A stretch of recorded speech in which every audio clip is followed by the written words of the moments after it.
tekanan pemerintah Hindia Belanda memunculkan semangat kebangsaan dalam diri rakyat Indonesia. Hal ini disebabkan oleh rasa senasib sepenanggungan dan berkembangnya organisasi etnis, kedaerahan, keagamaan, dan organisasi-organisasi tersebut sering melakukan pertemuan hingga akhirnya muncul ide untuk bergerak bersama-sama. Selain itu, berkembangnya berbagai paham baru yang mengajarkan langkah memperbaiki kondisi kehidupan bangsa juga mempengaruhi semangat kebangsaan rakyat Indonesia.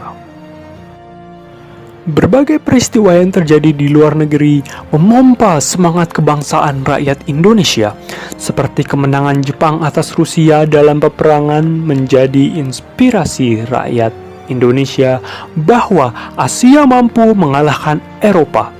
Pergerakan berbasis kebangsaan tak hanya terjadi di Indonesia, tapi juga di negara-negara terjajah di Asia dan Afrika lainnya. Pada video ini akan dibahas beberapa organisasi yang memunculkan semangat kebangsaan atau nasionalisme. Yang pertama adalah Sarekat Islam atau disingkat SI. Organisasi ini awalnya bernama Serikat Dagang Islam. Didirikan pada tahun 1911 oleh Kiai Haji Samanhudi dan Raden Mas Tirto Adi Suryo di Solo. Karena adanya persaingan tidak sehat antara pedagang pribumi dan pedagang Tiongkok di pasar Klewer. Sarekat Dagang Islam atau SDI bertujuan untuk melindungi kepentingan pribumi dari ancaman pedagang Tiongkok. Seiring berjalannya waktu, pada 30 September 1912, SDI berubah nama menjadi Sarekat Islam atau SI. Dan setahun kemudian, SI dipimpin oleh Haji Umar Said Cokroaminoto. SI semakin berkembang hingga pada tahun 1915 anggota SI mencapai 800.000 orang. Terjadi perubahan nama SI menjadi Partai Sarekat Islam pada tahun 1925. Dan Partai Sarekat Islam menetapkan tujuan pergerakan mereka, yaitu merdeka secara Islam. Pada tanggal 25 Desember 1912, 3 serangkai yang terdiri dari EFE Dowesdekker, Cipto Mangunkusumo, dan Ki Hajar Dewantara mendirikan Indisch Party. Perkumpulan ini mengembangkan semangat nasionalisme bangsa Indonesia. Setahun kemudian, saat Belanda memperingati 100 tahun hari kemerdekaannya, Belanda meminta rakyat Indonesia untuk ikut memperingatinya juga. Namun, 3 serangkai menolak dan menerbitkan sebuah artikel yang berujung dengan diasingkannya 3 serangkai.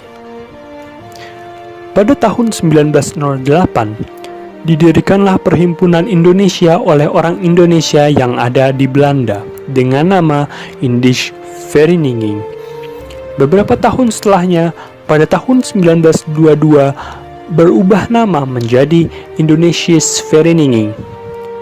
3 tahun setelahnya, diubah lagi namanya menjadi Perhimpunan Indonesia yang memiliki tujuan untuk mencapai kemerdekaan Indonesia. IP membuat sebuah manifesto perjuangan yang kemudian terrealisasikan pada saat Sumpah Pemuda. Pada tanggal 30 April sampai 2 Mei 1926, diadakan Kongres Pemuda I dan dilanjutkan dengan Kongres Pemuda II pada tanggal 12 Agustus 1928.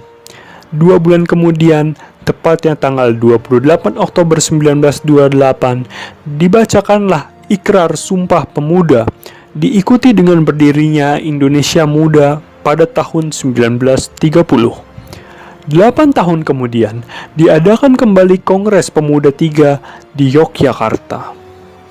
Tahun 1927 merupakan tahun berdirinya Partai Nasional Indonesia atau PNI. Tujuan dari partai yang dipimpin oleh Insinyur Soekarno ini adalah Indonesia merdeka dengan ideologi nasionalisme. Sayangnya, pada tahun 1929, tokoh-tokoh PNI diadili oleh Jepang. Setahun sebelum PNI bubar, Husni Tamrin membentuk Fraksi Nasional. Setelah dibubarkan, tokoh-tokoh PNI seperti Sartono membentuk Partindo, sedangkan Hatta dan Syahrir membentuk Organisasi Pendidikan Nasional Indonesia.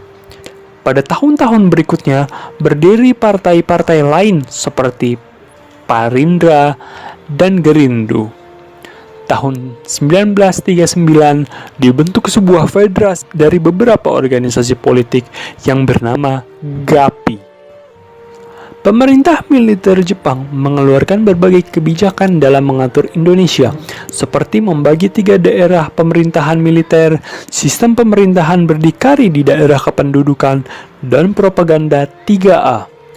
Tak hanya itu, Jepang juga mengizinkan atribut-atribut negara Indonesia beredar, namun harus didampingi dengan atribut Jepang. Pemerintah Jepang mendirikan dan mengizinkan organisasi-organisasi sosial seperti Gerakan 3A yang bertujuan untuk meraih simpati penduduk dan tokoh masyarakat Indonesia. Pada tahun 1943, Jepang mendirikan Putra dan dipimpin oleh 4 serangkai yang malah memanfaatkan organisasi ini untuk konsolidasi dengan tokoh-tokoh perjuangan. Di tahun yang sama, didirikan Masyumi yang dipimpin oleh Kiai Haji Hashim Asy'ari dan Kiai Haji Mas Mansur untuk menarik hati golongan muslim. Selain di bidang sosial, Jepang juga mendirikan organisasi semi-militer seperti Seinendan yang digunakan untuk mempersiapkan rakyat Indonesia bela negara. Ada juga Fujinkai yang anggotanya terdiri dari kaum wanita di atas 15 tahun untuk latihan semi-militer. Keibodan dan Heiho adalah organisasi yang didirikan untuk membantu polisi dan tentara Jepang. Serta yang terakhir adalah PETA yang didirikan pada 3 Oktober 1943. PETA adalah pasukan bersenjata yang memperoleh pendidikan khusus dari Jepang.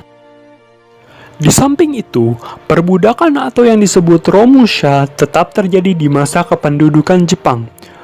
Romusha dikerahkan untuk membantu perang dan melancarkan aktivitas Jepang, seperti membangun jalan, kubu pertahanan, rel kereta, jembatan, dan sebagainya. Para gadis desa dijadikan Jugun Ianfu atau wanita penghibur untuk para tentara Jepang. Selain sumber daya manusia, Jepang pun mengeksploitasi kekayaan alam Indonesia. Jepang mengambil alih aset perekonomian Belanda dan rakyat wajib menyerahkan bahan pangan besar-besaran kepada Jepang. Pada 20 Maret 1942, muncul larangan pengibaran bendera merah putih. Kaum pergerakan pun mengambil beberapa sikap atas Jepang yang ingin menjajah Indonesia. Pertama, dengan menggunakan organisasi-organisasi buatan Jepang sebagai batu loncatan dalam meraih kemerdekaan Indonesia. Tokoh-tokoh kelompok ini sering disebut kolaborator dan banyak membantu melalui perjuangan diplomasi. Tokoh-tokoh kelompok ini, beberapa di antaranya adalah pemimpin Putra. Kedua, dengan melakukan gerakan bawah tanah. Kelompok ini sering disebut sebagai kelompok radikal atau keras karena tidak mau bekerja sama dengan Jepang. Gerakan bawah tanah yang dilakukan berupa gerakan secara sembunyi-sembunyi tanpa sepengetahuan Jepang. Beberapa tokoh yang terkenal dari kelompok ini diantaranya adalah Syahrir, Subarjo, Sukarni, A.A. Maramis, Wikana, dan Chairul Saleh. Ketiga, yaitu dengan perlawanan bersenjata. Ada beberapa perlawanan bersenjata masyarakat Indonesia kepada Jepang di beberapa daerah. Perlawanan rakyat Aceh terjadi karena menentang peraturan yang diterapkan Jepang. Dipimpin oleh Tengku Abdul Jalil, seorang ulama di Chot Plieng, Aceh, yang kemudian ditangkap dan ditembak mati. Lalu, perlawanan di Singaparna yang disebabkan karena menentang ritual Seikere atau menyembah matahari. Perlawanan ini dipimpin oleh Kiai Haji Zainal Mustafa yang kemudian ditangkap dan dihukum mati. Kemudian, perlawanan rakyat Indramayu yang dipimpin oleh Haji Madrian yang disebabkan oleh pungutan padi yang terlalu tinggi. Rakyat Loh Bener dan Sindang memberontak, namun perlawanan berhasil dipadamkan oleh Jepang. Pemberontakan Peta atau Pasukan Pembela Tanah Air di Blitar merupakan perlawanan terbesar rakyat Indonesia. Pemberontakan dimulai pada tanggal 14 Februari 1945 yang dipimpin oleh Supriyadi dan berakhir dengan para pejuang diadili oleh Jepang. Supriyadi sendiri tidak diketahui nasibnya hingga sekarang. Ada beberapa perubahan yang terjadi pada masa penjajahan. Perubahan ini terjadi dalam berbagai bidang. Pada masa penjajahan Belanda, terjadi perubahan di bidang perkebunan, seperti pembukaan lahan baru dan pengenalan jenis tanaman baru. Hal ini membawa perubahan dalam bidang ekonomi, yaitu naiknya kegiatan ekspor-impor hasil tanaman. Selain itu, juga ditemukannya tambang, dan rakyat mulai dikenalkan dengan mata uang. Sarana transportasi dan komunikasi mengalami perkembangan, seperti dibuat kereta dan jalur telepon. Persebaran penduduk juga terjadi, karena semakin banyak tenaga kerja yang dibutuhkan di daerah-daerah.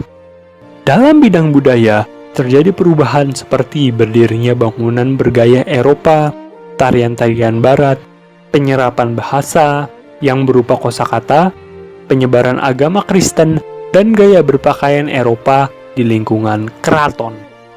Sedangkan beberapa perubahan yang terjadi pada masa penjajahan Jepang adalah putusnya hubungan perdagangan dengan dunia dan adanya pembatasan ekspor. Selain itu, Jepang mewajibkan rakyat membayar pajak yang tinggi, sehingga kemiskinan luar biasa dan angka kematian tinggi. Dalam bidang pendidikan juga terjadi penurunan. Perubahan yang terjadi dalam aspek kebudayaan adalah usaha Jepang untuk menjepangkan Indonesia. Namun, muncul banyak perlawanan dan pada tahun 20 Oktober 1943 berdiri Komisi Bahasa Indonesia.